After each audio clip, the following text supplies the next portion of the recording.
Selamat datang di channel Pesantren Jenius. Di video kali ini, kita akan membahas tentang pengertian dari wakaf ikhtiari. Dan untuk mempermudah, di sini juga akan disertai dengan contoh-contohnya.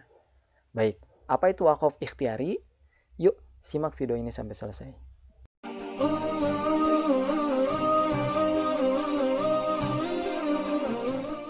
Di awal, kita bahas pengertian dari wakaf dan wasol terlebih dahulu. Kita bahas pengertian dari wakaf. Wakaf itu artinya adalah menghentikan bacaan karena sebab tertentu. Nah, ini yang disebut wakaf itu menghentikan bacaan Quran karena sebab tertentu. Dan juga disertai dengan mengambil nafas. Nah, kalau misalkan teman-teman wakaf atau berhenti membaca Quran, namun tanpa mengambil nafas, itu artinya teman-teman sedang melakukan sakta. Jadi itu bukan wakaf. Dan kebalikan dari wakaf ini adalah wasol. Wasol artinya adalah menyambung atau meneruskan bacaan. Nah, ini pengertian dari wakaf dan juga wasol. Sekarang tidak asing lagi ya kalau misalnya sebutkan kita akan berwakaf. Ini artinya wakaf. Wakaf itu artinya adalah menghentikan bacaan dan mengambil nafas. Sekarang kita bahas pengertian wakaf secara bahasa dan juga istilah. Secara bahasa, wakaf itu artinya adalah menahan. Dan kalau secara istilah, tadi ya yang sudah kita bahas sebelumnya, itu artinya adalah memutuskan suara atau menghentikan bacaan pada suatu kalimat dalam waktu tertentu. Kemudian mengambil nafas untuk memulai kembali bacaan Quran. Jadi tadi syarat wakaf itu adalah menghentikan bacaan, kemudian dalam waktu tertentu, dan juga mengambil nafas. Sekarang kita bahas pengertian dari wakaf ikhtiari. Apa itu wakaf ikhtiari? Ya, wakaf ikhtiari artinya adalah wakaf atau berhenti atas keinginan atau pilihan sendiri. Dan wakaf ikhtiari ini hanya bisa dilakukan oleh orang yang sudah paham kaidah bahasa Arab. Karena tadi ya, berdasarkan pilihan sendiri. Artinya, beliau sudah mengetahui bahwa kalimat ini sudah sempurna. Kalimat ini belum sempurna. Maka beliau bisa melakukan wakaf ikhtiari. Lalu, dengan kita yang belum paham kaidah bahasa Arab, apa yang biasa kita lakukan? Nah, tenang teman-teman. Di sini ada juga pedoman atau simbol-simbol yang bisa kita gunakan untuk melakukan wakaf ikhtiari ini. Baik, supaya lebih jelas, yuk kita lanjutkan. Wakaf ikhtiari itu terbagi menjadi 4. Yang pertama, itu ada wakaf tam, kemudian wakaf kafi, wakaf hasan, dan juga wakaf qobi. 3 wakaf, yang 1, 2, dan 3, tam, kafi, dan hasan ini boleh dilakukan. Namun wakaf yang keempat, yaitu wakaf qobi, ini yang harus dihindari. Jadi jangan sampai melakukan wakaf qobi ini. Seperti apa? Nah, kita bahas satu persatu. Yang pertama kita mulai dari wakaf hasan. Kita mulai dari wakaf tam terlebih dahulu. Wakaf tam artinya adalah wakaf pada ayat yang sudah sempurna artinya. Jadi wakaf tam ini berhenti di ayat yang memang sudah sempurna artinya. Dan juga ini tidak ada hubungan baik dari lafaz ataupun arti dengan ayat sesudahnya. Jadi ini bisa berdiri sendiri istilahnya. Berhenti di ayat yang sudah sempurna dan tidak ada hubungan dengan ayat yang selanjutnya. Nah, contoh dari wakaf tam ini di surat Al-Fatihah di ayat ketiga dan keempat.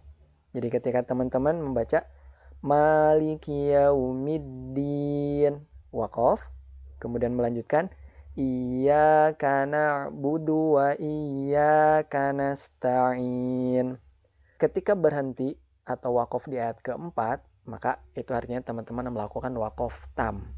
Kenapa? Karena berhenti di ayat yang sudah sempurna artinya. Dan kalimat atau ayat 4 ini tidak ada hubungan baik secara lafaz ataupun arti dengan ayat yang kelima. Nah, untuk mempermudah wakaf tam ini, kita bisa menggunakan pedoman tanda wakaf atau simbol wakaf. Ada 3 yang bisa kita gunakan. Yang pertama itu wakaf lazim, yaitu simbolnya mim kecil. Kemudian wakaf mutlak, simbolnya to. Dan wakaf al-waqfu aula, yaitu huruf qaf, lam, dan ya. Nah, 3 tanda wakaf ini yang bisa kita jadikan pedoman ketika kita ingin melakukan wakaf tam, yaitu wakaf pada ayat yang sudah sempurna artinya dan tidak ada hubungan baik secara lafaz atau arti dengan ayat yang sesudahnya. Baik, kita lanjutkan ke wakaf yang kedua, yaitu wakaf kafi. Nah, wakaf kafi artinya adalah wakaf pada ayat yang sudah sempurna artinya. Jadi sama seperti wakaf tam ya. Ini wakafnya, ayatnya itu sudah sempurna dari segi artinya. Tapi ada hubungan lafaz dengan ayat sesudahnya. Kalau wakaf tam itu tidak ada hubungan apapun. Kalau wakaf kafi itu ada hubungan lafaz dengan ayat sesudahnya. Contoh dari wakaf kafi ini itu di surat Al-Baqarah ayat ke-6 dan ke-7. Jadi ketika teman-teman melakukan wakaf di ayat ke-6, kemudian melanjutkan lagi di ayat ke-7, maka itu artinya teman-teman melakukan wakaf kafi. Kenapa?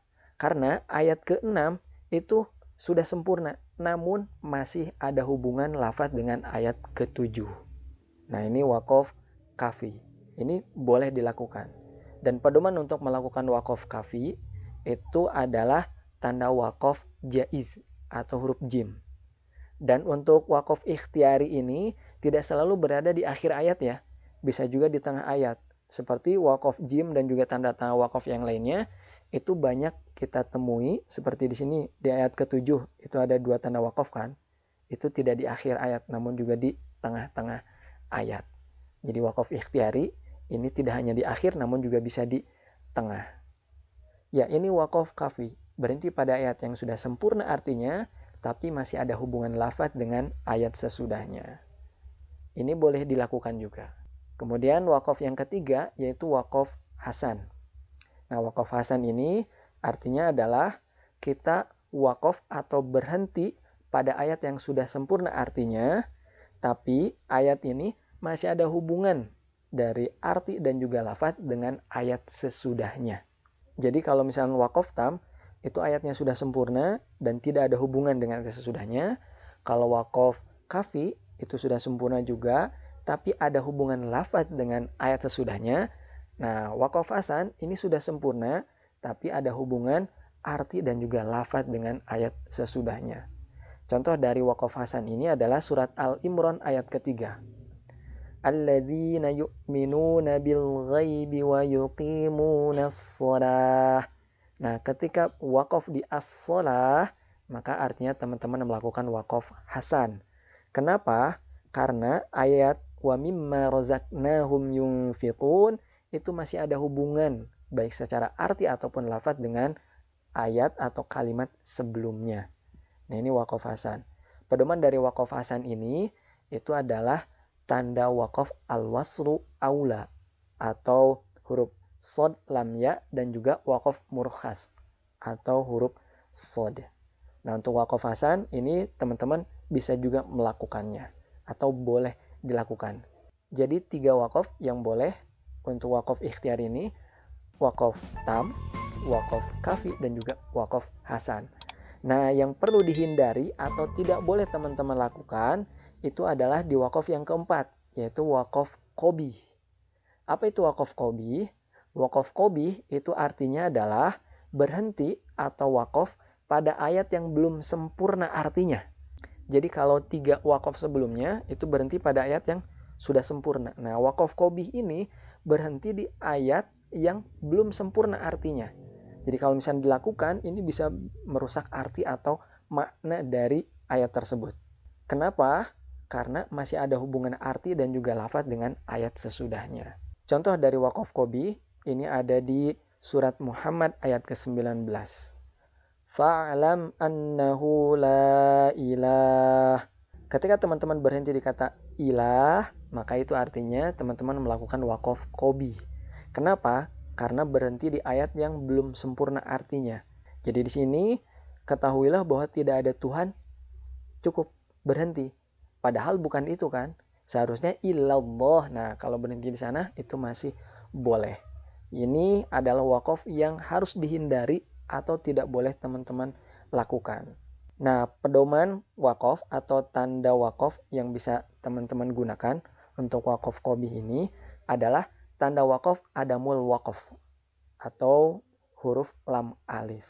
Nah, kalau misalkan terpaksa berhenti di yang simbol ini, adamul waqaf, maka cara untuk memulai bacaan kembali itu teman-teman bisa mundur sedikit beberapa kata atau kalimat.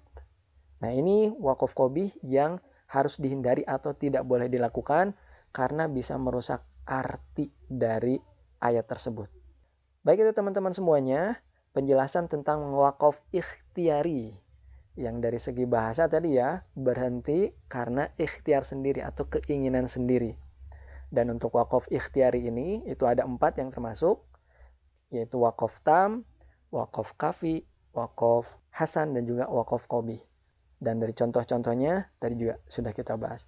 Mudah-mudahan penjelasan tentang waqaf ikhtiyari ini memberikan penjelasan lebih detail dan juga pemahaman lebih dalam tentang waqaf, sehingga kita tahu di mana boleh berhenti dan di mana yang tidak boleh berhenti. Kita ketemu lagi di video lain untuk membahas hukum tajwid yang lainnya.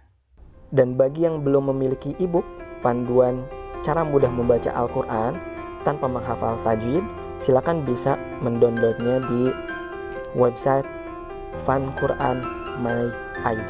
Di sana sudah ada linknya, silakan di-download. Insyaallah untuk materi-materi bagaimana kita mudah dalam menerapkan hukum tajwid ada di sana semuanya. Terima kasih. Assalamualaikum warahmatullahi wabarakatuh.